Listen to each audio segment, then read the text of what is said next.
Good afternoon. I'm sorry I'm a minute late here, but it has been trying to get my computer to adjust to the screen, and I'm not sure if that's going to work well.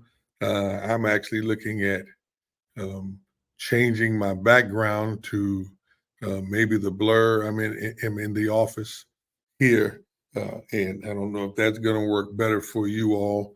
We're going to see if that helps. I'm in the blur, but I'm here. It's kind of odd today. I've not had that happen, Brother Mark. If you're with me already, but I'm at the office and that's probably why there is a difference. Let me try this one. How about that? I moved into the living room. Is that better? Well, we're going to do our very best either way it go to have fun. You know, sometimes you just have fun with it and you go live and you see what makes it happen. And there it is. And so today it's just all of those things that's going on around me. I don't necessarily like, but I'm grateful that you're with me either way it go. And maybe if I stay farther back, maybe I get closer. It's an experience that we're having right now. How about that? So I just want to say good morning. And if you're with me, you can type and tell me how it looks. I need to change the background. I will. But I'm with you today. I welcome you today to today's edition. Today is the 4th of October, and we're doing Kingdom Fundraiser Live. I'm sorry, you all. I love you guys, but I just do not like this screen and the way it's looking today.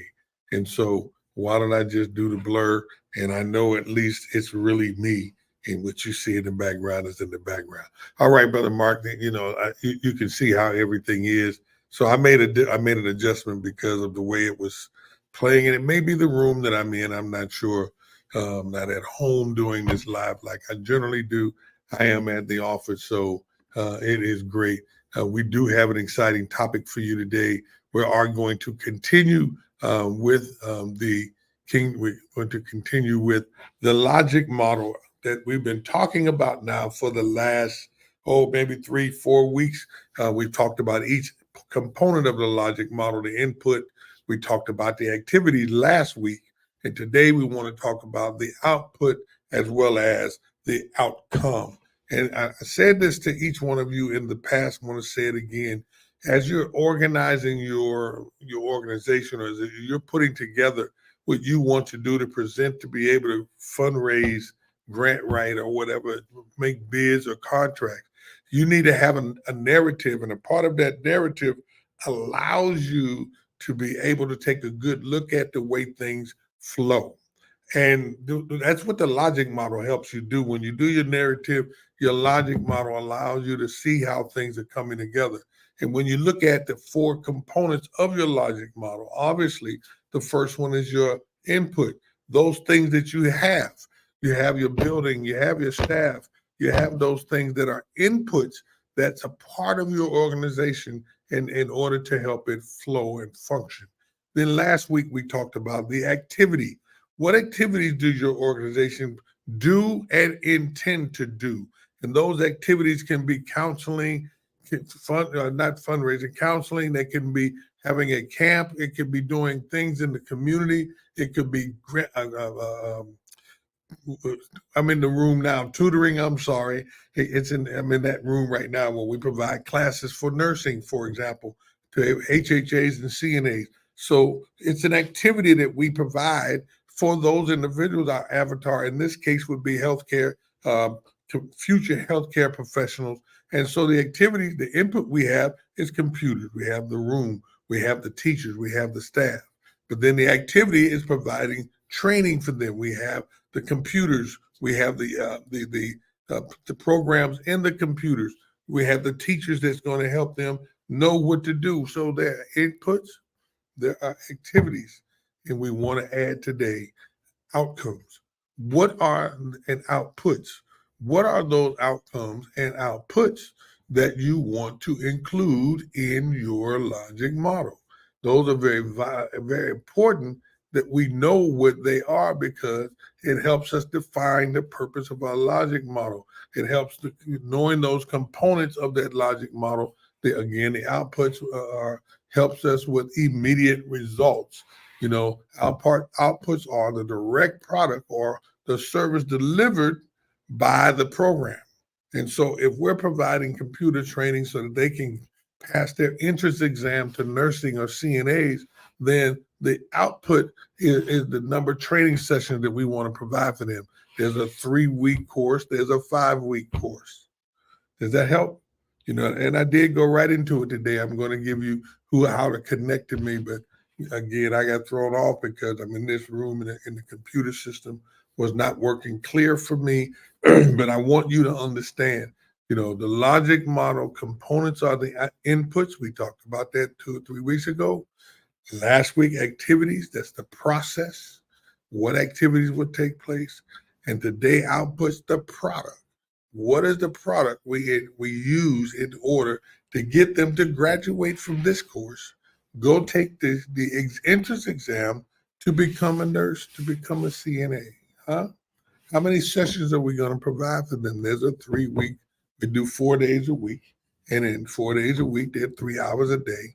So they're approximately, 12 sessions to help them accomplish their goal. Then the outcome. What impact does it make? What are our short-term and long-term and intermediate outcomes that we're searching for? We're trying to get with our students. That's what we want to focus on a little bit on today, all right? And so understanding outputs, again, they are the direct output, they are the direct product and deliverables of your program. What are you delivering at your location?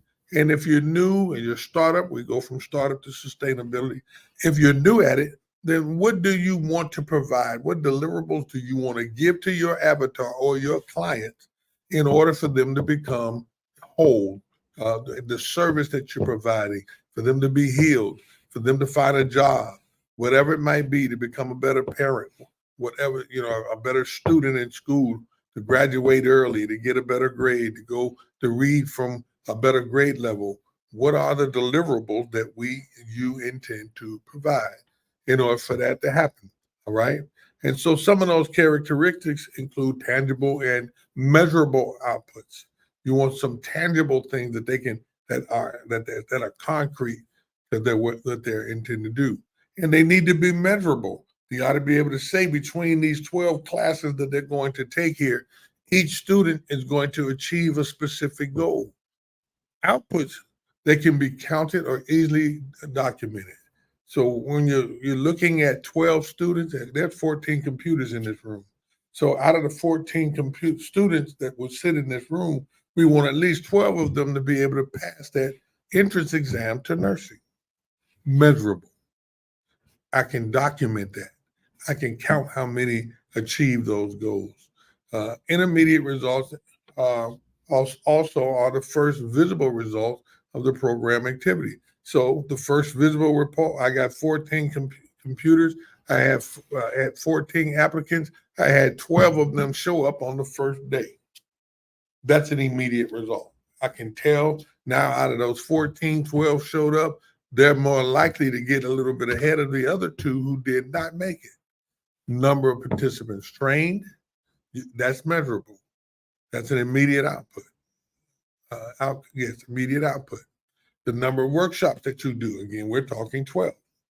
The number of meals distributed. If you're having an after-school program, you can measure that. You can count how many was done. If your goal was to service 50 people, you were able to service 30, that's measurable. So why is that so important? Outputs show whether the program is on track and if the activities are being carried out as planned. That's important when you're telling a funder what you have done is also measurable for what you intend to do. All right? It needs to be quantifiable.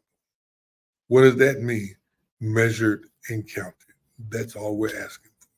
You'll be able to quantify it. You can look at, I was able to do this. I achieved a specific goal. Let's talk about outcomes for a minute. Outcomes are the changes or the benefits that occurred as a result of your program.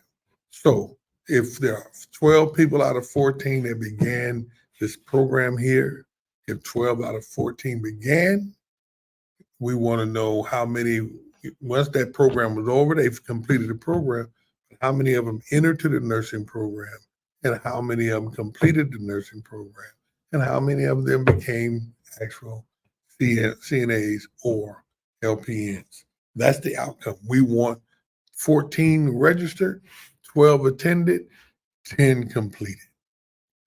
That's measurable also. That's the change. The change that I want is not that they just entered here, not that they just completed here, but they also got a job. That's so short term is getting them the skills and the knowledge that they need to be able to achieve it. Midterm, what changed? Their attitude changed. They can see themselves achieving this goal. In the long term, they actually accomplished it, what we want them to do. All right. So there's some key steps that we want to help make sure defining outputs and your outcomes. They establish clear metrics, again, in the indicators. Outputs identify specific quantitative measures. Like I said, I'm repeating some things for you to have the benefit of knowing what to do. That's the number of training sessions, for example, conducted and the number of participants. That's the output and your outcome. And define that quantitative and qualitative indicator. It shows whether the program achieved its goal. Example, you have pre and post surveys and to assess what the participants were able to do. It also lets you know what you achieved and didn't achieve, what changes that you need to make. It allows us to track. Number two, it's tracking and data collection.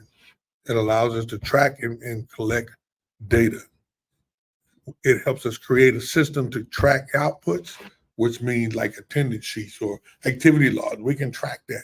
How many attended these classes, these 12 classes? That's able to track, and we can collect that data as we're able to tell what's going on. The third thing it allows us to do is monitor the process. You understand that? We use that data to monitor whatever the program is on track, whether their program is on track to achieve the goal that we had set out to achieve. It lets us set those parameters. And then the evaluation and reporting, that's number four. Number four, in outputs and outcomes. It helps us evaluate so that we can report. Reporting on output gives stakeholders an immediate sense of how the program is being implemented. It tells them if it's working or not. Hello. Outcomes report the outcomes provided to Insight so that it tells the impact or effectiveness of our program. The last thing that we didn't talk about, and we made next week, or we're doing it now, is the impact. You have, you have inputs, you have activities, you have outputs, you have outcome. Then what impact, what difference did it really make?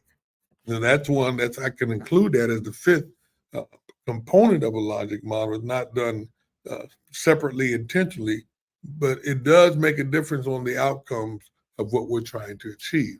What impact did it actually make? Is that program, what we're trying to do, what you're trying to do for a client, your avatar, is it actually making a difference? Are there changes in their behavior? Are they learning better, more than they were learning when they entered your program as an after school? Are you providing more childcare services for the people that are in need? If you're providing low income services, what are you doing and what difference is it making for the people that you serve? All right. And then the last piece I want you to understand as it relates to why it's important to have your logic model, your input activities, outputs, outcomes, because it linking your let's link our outputs to our outcomes. Why? Because it ensures that there's a clear link between what you're doing. It's a clear link between your outputs and your expected outcome. That's why it's important to have a logic model. It links everything together. And if your outputs are being delivered, but your outcomes are not being achieved, then we can assess that. That's why it's important to take a look at outputs, take a look at your outcomes, and see if it's actually making an impact. And if not, we can reassess the program, we can change the strategies and activities. Why? So that we can align it, first of all, with our desired goals. And then we can make the difference and align that with our desired outcome. Okay? Let's give a quick example. Let's have 100 youth attending a job skill workshop. Short-term outcome, 85% of those youth report increased knowledge of job application progress. Midterm outcome, 50% of the attendees applied for jobs within 3 months. Long-term outcome, 25% of those participants obtained employment within 6 months. So by understanding outputs and outcomes and learning how to measure, track, and evaluate them, your organization can demonstrate accountability, ensure program effectiveness, and make data-driven decisions to improve the impact that you're making for your organization. That's powerful. And that's what people are looking for. Did I lose you? Wow. I've been talking all this time, going over this paperwork, and you're not here. Wow. Well,